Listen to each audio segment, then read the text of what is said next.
Hello students, स्वागत है आपका फिजिक्स विथ इलेक्ट्रॉनिक्स पाठशाला में। आज के इस लेक्चर में हम लोग स्टैटिस्टिकल मैकेनिक्स के यूनिट सेकंड का, जिसका नाम है कॉन्सेप्ट ऑफ इंसेम्बल, उसके कुछ इम्पॉर्टेंट एमसीक्यू को डिस्कस करेंगे।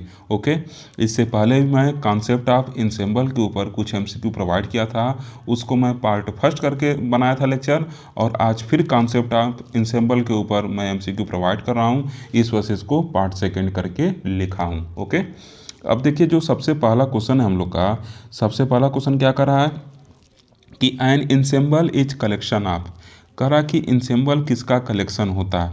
ठीक, स्टार्स का, पार्टिकल्स का, microscopically identical and independent system का, और डी नंबर ऑप्शन कर रहा है कि microscopically identical and dependent system का। ठीक, तो देखिए कौन सा ऑप्शन सही होगा, सी नंबर वाला ऑप्शन सही होगा। इंसेम्बल होता क्या है, सिस्टम का कलेक्शन होता है, और वो सिस्टम कैसे होते हैं, वो मैक्रोस्कोपिकली आइडेंटिकल होते हैं और क्या होते हैं, इंडिपेंडेंट होते हैं। ठीक, तो ये क्या होता है, ये जब मैं इंसेम्बल पढ़ा रहा था लिखवाया था ये चीज़। ठीक, तो ये सी नंबर ऑप्शन जो होगा क्या होगा, करेक्ट होगा। ओके,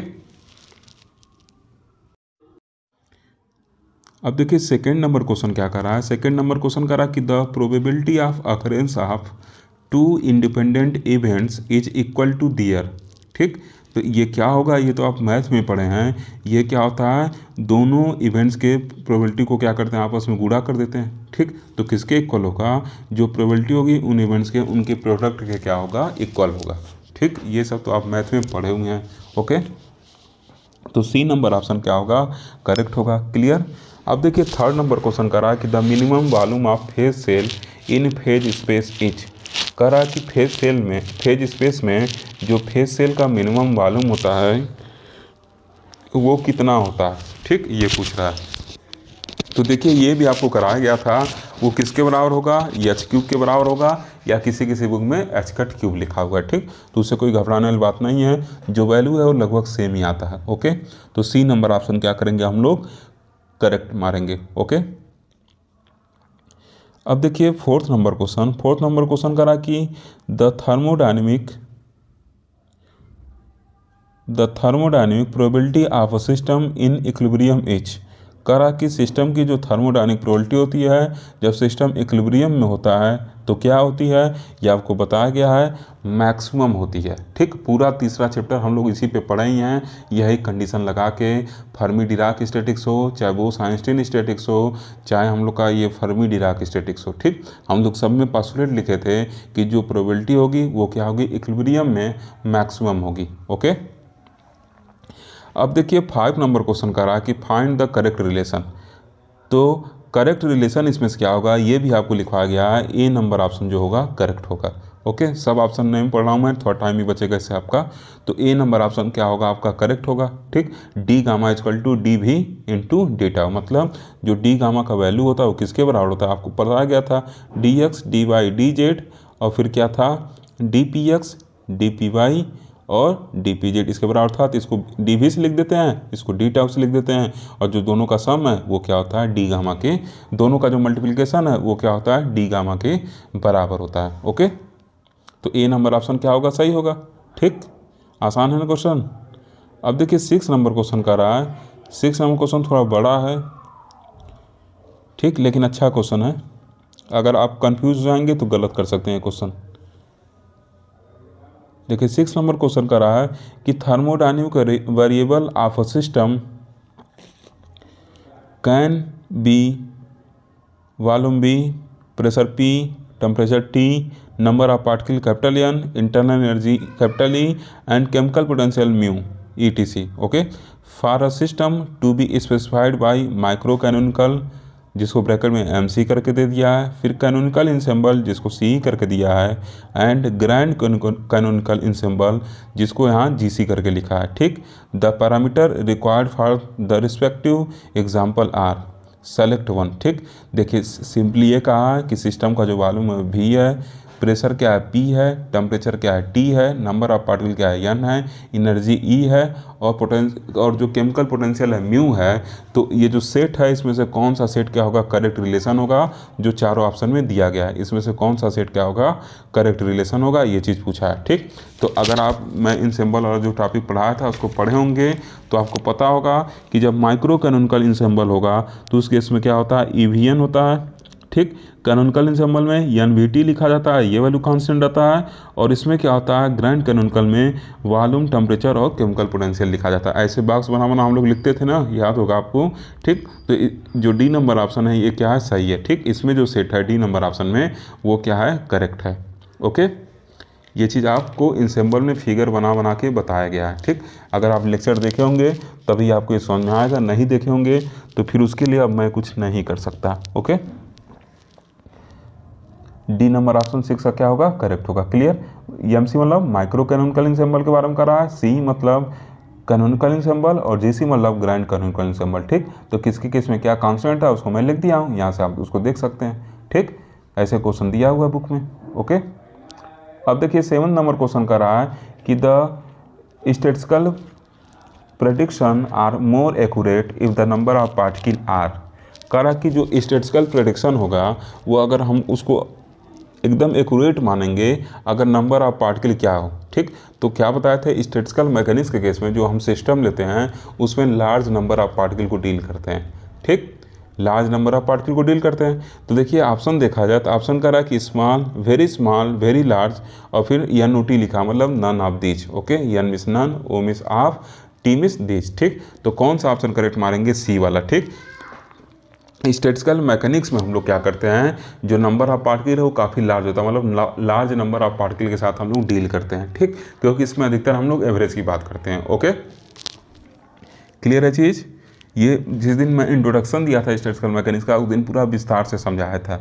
ओके, यर्थ नंबर क्वेश्चन देखिए, कह रहा है कि in equilibrium state of a system, option दिया है, कह रहा कि only the entropy is maximum, B करा only the probability is maximum, C करा entropy and probability both are maximum, D करा entropy and probability both are minimum. तो देखिए क्या होगा, इसका C नंबर ऑप्शन करेक्ट होगा। जो यर्थ नंबर क्वेश्चन है इसका क्या होगा, C नंबर ऑप्शन करेक्ट होगा।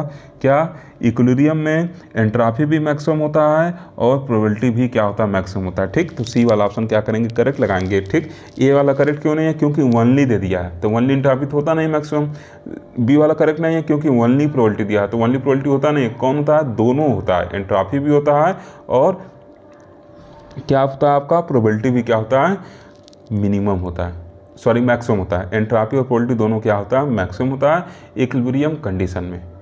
ठीक, इसको डेली लाइफ के एग्जांपल से मैं रिलेट करके बताया था आपको जब पढ़ाता था वीडियो। ठीक, अब देखिए 9th नंबर क्वेश्चन करा कि द बोल्ट्जमैन कांस्टेंट के related to gas constant RH कैसे रिलेट किया जाता है, तो B नंबर ऑप्शन करेक्ट होगा। जो R में अगर हम क्या करें, एवोगाड्रो नंबर से भाग दे दें तो हम लोग को बोल्ट्जमैन कांस्टेंट के क्या होता है, मिल जाता है। तो B नंबर ऑप्शन क्या होगा, करेक्ट होगा। ओके, अब देखिए 10 नंबर क्वेश्चन का रहा है। 10 नंबर क्वेश्चन का रहा कि a coin tossed 8 times, the probability of getting 4 times head and 4 times tail upper most is. ठीक, कह रहा कि कॉइन है उसको हम क्या कर रहे हैं, 8 बार टॉस कर दे रहे हैं तो 4 बार हेड और 4 बार टेल ऊपर आने की संभावना क्या होगी, तो मैथ में पढ़े हुए हैं। ठीक, ये क्या होगी, मैक्सिमम होगी। ठीक, 4 दोनों क्या है, इक्वल टाइम्स का है। ठीक, तो इसका मतलब क्या होगा, ये जो इसकी प्रोबेबिलिटी होगी अपर मोस्ट की वो क्या होगी, मैक्सिमम होगी। ठीक, ये तो मैथ का क्वेश्चन है, इसमें तो आपको डाउट नहीं होना चाहिए। ओके, अब देखिए C नंबर ऑप्शन क्या होगा, इसका करेक्ट होगा। ओके, अब देखिए 11th नंबर क्वेश्चन क्या कर रहा है कि 2 independent system have entropies S1 and S2 and probability of their state W1 and W2, the entropy of the combined system S1 plus S2 while the probability is. ठीक, कह रहा है कि जो एंट्रोपी है दोनों सिस्टम का S1 प्लस S2 है तो प्रोबेबिलिटी क्या होगा। तो जब मैं एंट्रोपी और प्रोबेबिलिटी में रिलेशन बताया था तो उस टाइम बीच में हम लोग रिलेशन यूज किए थे S1 plus S2 equal to W1 into W2। अगर आप मेरा वीडियो देखे होंगे तो आपको पता होगा, और बी नंबर ऑप्शन क्या होगा, करेक्ट होगा। देखिए मैं तो पढ़ा चुका हूँ जो क्वेश्चन करा रहा हूँ, ठीक। इस वजह से मैं तो बार बार कहूँगा कि अगर आप मेरा वीडियो देखे होंगे, क्योंकि दोबारा मैं यहाँ नहीं बताने वाला हूँ, क्योंकि दोबारा बताना मेरे लिए पॉसिबल नहीं है, मेरे पास टाइम की कमी है। किसी तरीके से आपको क्वेश्चन दे रहा हूँ, वही बहुत है मेरे लिए, ठीक। बी नंबर ऑप्शन क्या होगा आपका, करेक्ट होगा। ओके, अब देखिए 12 नंबर क्वेश्चन क्या कर रहा है कि the probability that is tossing a coin 10 times we get 7 head and 3 tails each. एक सिक्का है जिसको 10 बार उछाला जा रहा है, 7 बार हेड आ रहा है और 3 बार टेल आ रहा है, तो प्रोबेबिलिटी बताइए। देखिए तो इसके लिए फार्मूला क्या होगा, इसके लिए फार्मूला होता है 1 डिवाइडेड बाई 2 के पावर n और NCR लिखते हैं, ठीक। तो NCR का वैल्यू क्या होता है, factorial n divided by factorial r और फैक्टोरियल n माइनस r होता है, और इसके साथ क्या रहेगा, इसका प्रोडक्ट रहेगा, ठीक। इसको हटा देते हैं, ठीक, प्रोडक्ट रहेगा। अब देखिए मान ले रहे हैं कि r का जो वैल्यू है क्या है, 7 है, ठीक। 7 बार क्या आ रहा है, हेड आ रहा है, ठीक। और n क्या है, 10 है, 10 बार क्या कर रहे हैं, सिक्कों को उछाल रहे हैं, तो n माइनस r क्या हो जाएगा, 3 हो जाएगा। 10 माइनस 7 क्या होगा, 3 के बराबर होगा।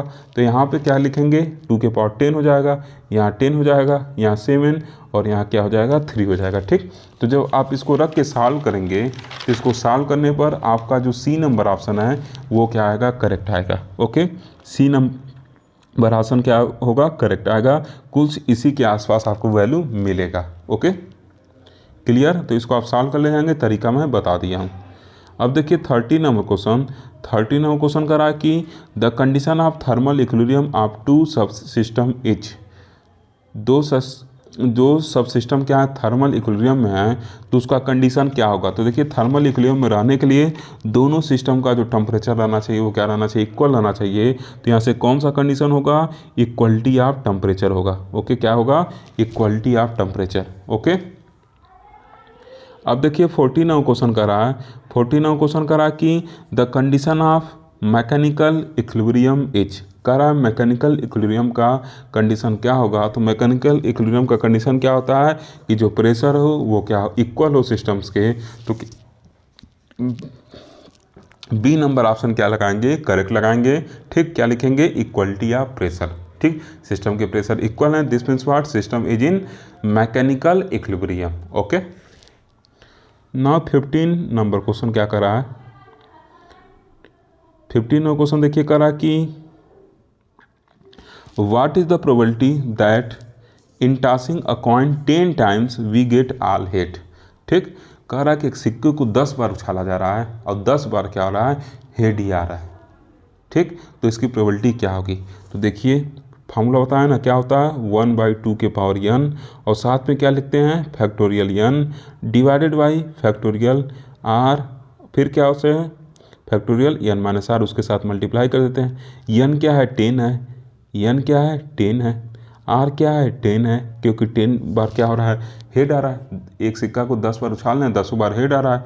तो इसका मतलब जब इसको सॉल्व करेंगे तो क्या होगा, इसको सॉल्व करने पर फार्मूला में वैल्यू पुट करते जाएंगे तो क्या हो जाएगा, 2 के पावर क्या हो गया 10 हो गया, ऊपर फैक्टोरियल 10 हो गया, नीचे r का वैल्यू क्या होगा 10, तो फैक्टोरियल 10 और इधर क्या हो जाएगा 10 माइनस 10 मतलब 0, तो ये तो चला गया, इससे ये चला गया, 1/2 के पावर क्या होगा 10 बचेगा, 1/2 के पावर क्या होगा 10 बचेगा। ओके, तो देखिए कौन सा ऑप्शन इसमें से करेक्ट होगा, अब उसको हम लोग देख लेते हैं कि दिए गए ऑप्शन में से कौन सा ऑप्शन क्या होगा, करेक्ट होगा। ओके, तो देखिए कौन सा ऑप्शन करेक्ट होगा, अगर आप देख रहे होंगे तो बी नंबर ऑप्शन क्या होगा, करेक्ट होगा। ठीक, चाहे 1/2 के पावर 10 लिखिए, चाहे 1/2 के पावर 10 लिखिए, बात क्या बराबर है, तो इसमें कोई डाउट वाली बात है नहीं।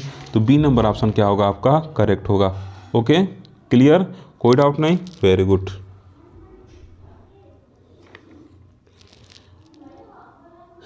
अब देखिए 16 और लास्ट नंबर क्वेश्चन आज के इस वीडियो का, कह रहा है कि the ensemble which allows the sub system to allow exchange of energy as well as number of particle with reservoir is called, क्या कहलाता है, ग्रैंड कैनोनिकल इंसेम्बल कहलाता है।